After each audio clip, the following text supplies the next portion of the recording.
Today, it's summertime. Well, spring. Here we go. In 3, 2, 1. All right. Today is day 1 of this program, baby. And the goal for today is to get our asses fucking down into a squat. Like you're shitting over a hole. There's a video of Ultimate Warrior where he says that, and I always found that kind of funny. The goal for the workout today is to get down in a squat. The reason we're doing that is because everybody wants a big old fat booty. And for those of us who aren't able to get down, most of us are pretty bad at squatting. And I want to make sure that before we start a strength and conditioning program, we're able to do the things in the strength and conditioning program. So in this strength and conditioning program, for the most of us, we got to be able to squat. And one of the most uncomfortable positions or things that I've had to do in my fitness journey is exactly what we're going to do right now. You got to get your ass down into a squat.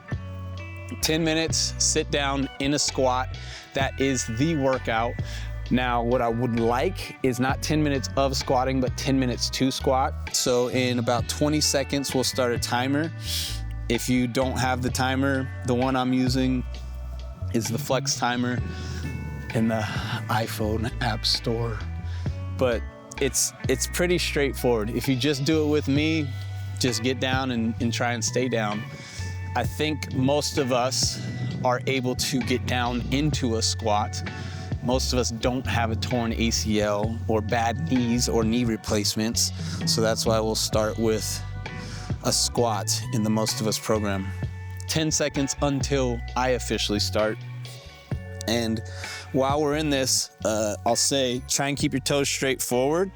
Try to take your feet about shoulder width apart, and then try and sit your ass down. There's this thing like, everybody's thing doesn't have to be your thing. And my thing doesn't have to be everybody else's thing. Something that I think is interesting and I want to always make, not the rule, but just kind of how we practice things, is there's more than one way to be right. And there's really no wrong way to do things. It's just there's different.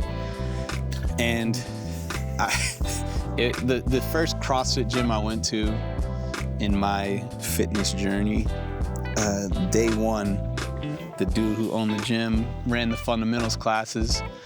And it may have been my second day, but the first day he was coaching the fundamentals class. He used to give these lectures in the beginning of class, and then he walks in and he says, all right, everybody, this is what a squat is. You take your feet shoulder width apart, and then you get all the way down.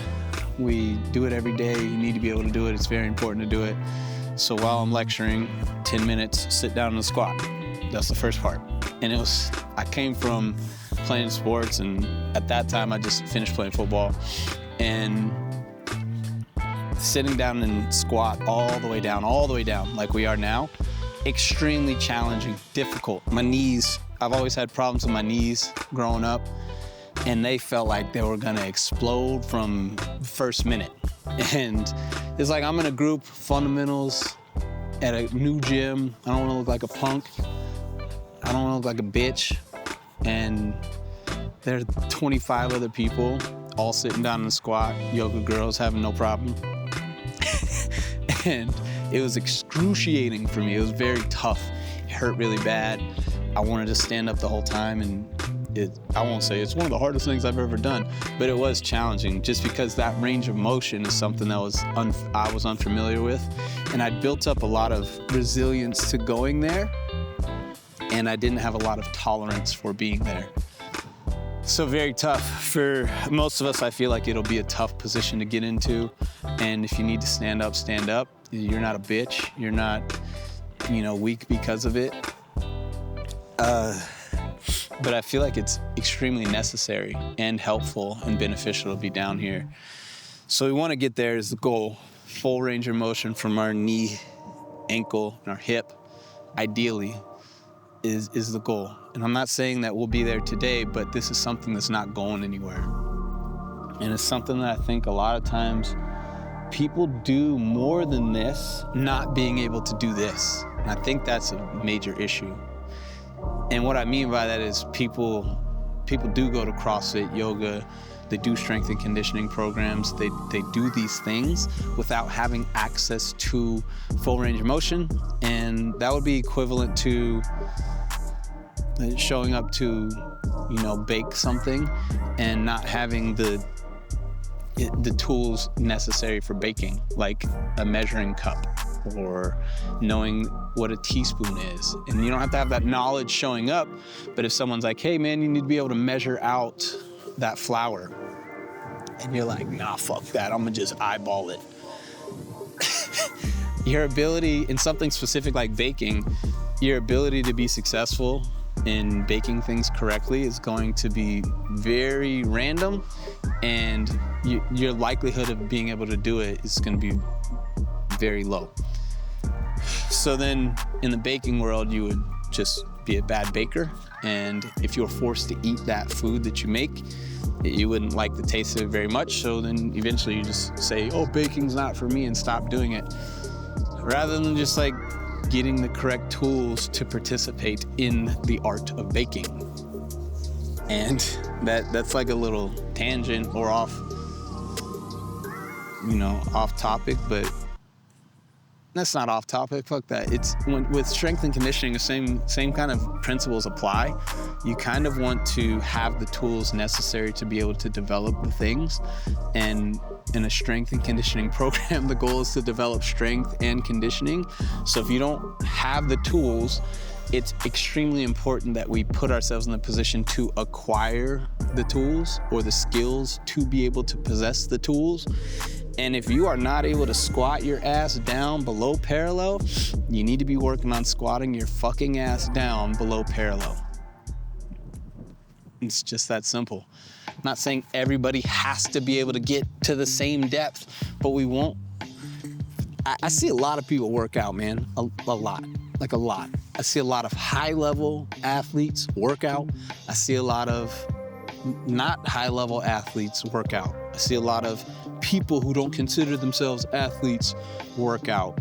And the thing that's interesting to me is, like, for people who are professionals and their job is to do CrossFit competitions or play in the NFL or play in the NBA or play high-level athletics, they focus on the fundamentals of their body, the basic biomechanics and the functionality of their movement more than pretty much anything else.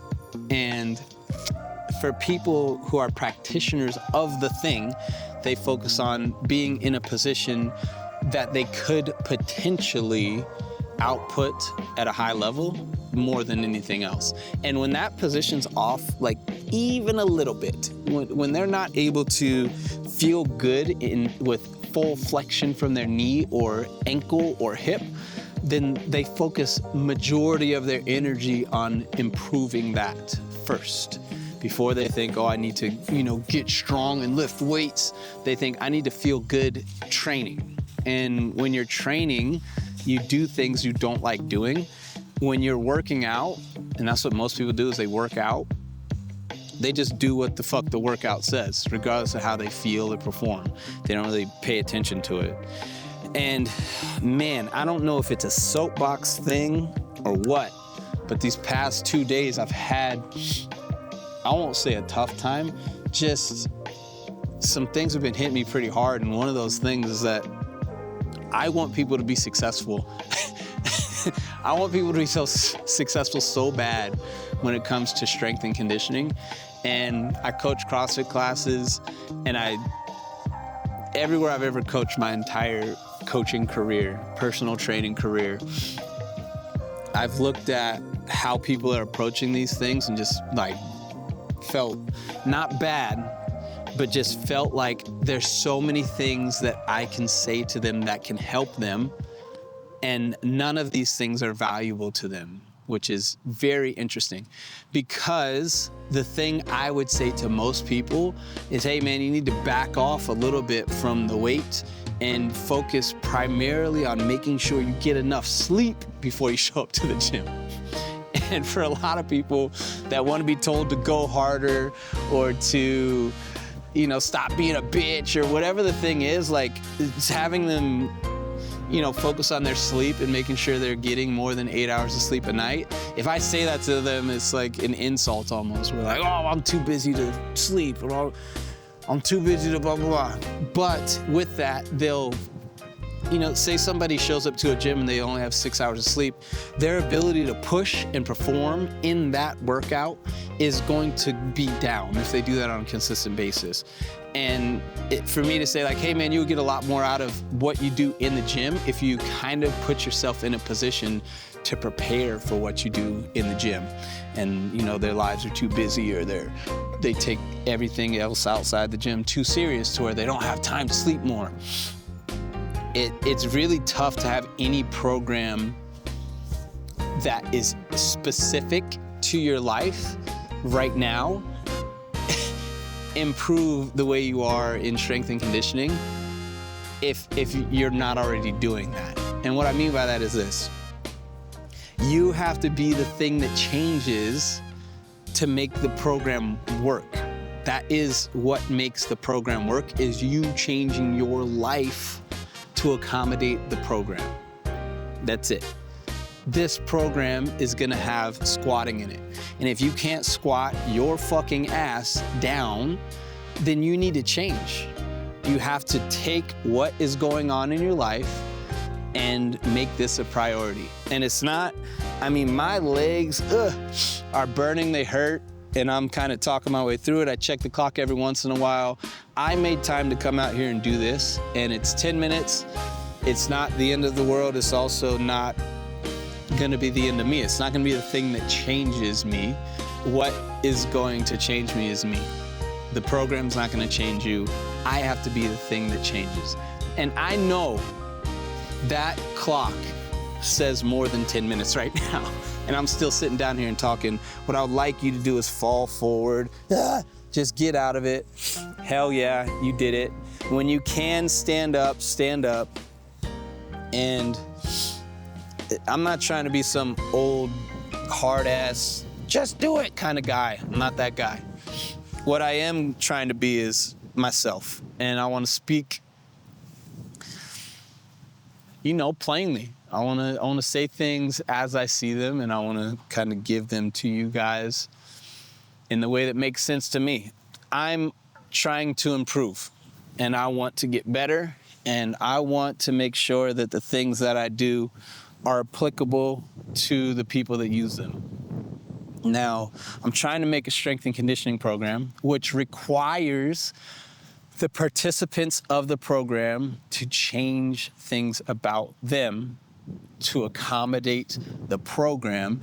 That way, the program can put them in positions where they can progress.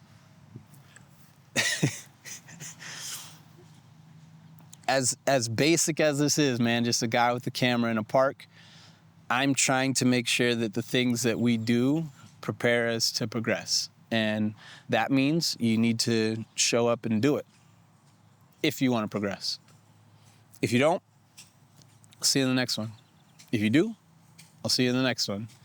If you're having a shitty day, I hope that you can take this with you. Nobody is gonna do it for you. And if you do it for yourself, I think that's the most rewarding thing about my life is having the ability to put myself in the position to progress. Because then any progression that comes from it is a lesson for me. And someone that I love very dearly said to me, what's the point of experience if you don't share it with other people? And I think that it's very useful to share experience and to not just put my experience out there, but to take your guys' experiences in and celebrate them with you. Today's Monday. And I hope you guys have a happy Monday. If nothing else, don't forget to live, laugh, love, baby. See you in the next one.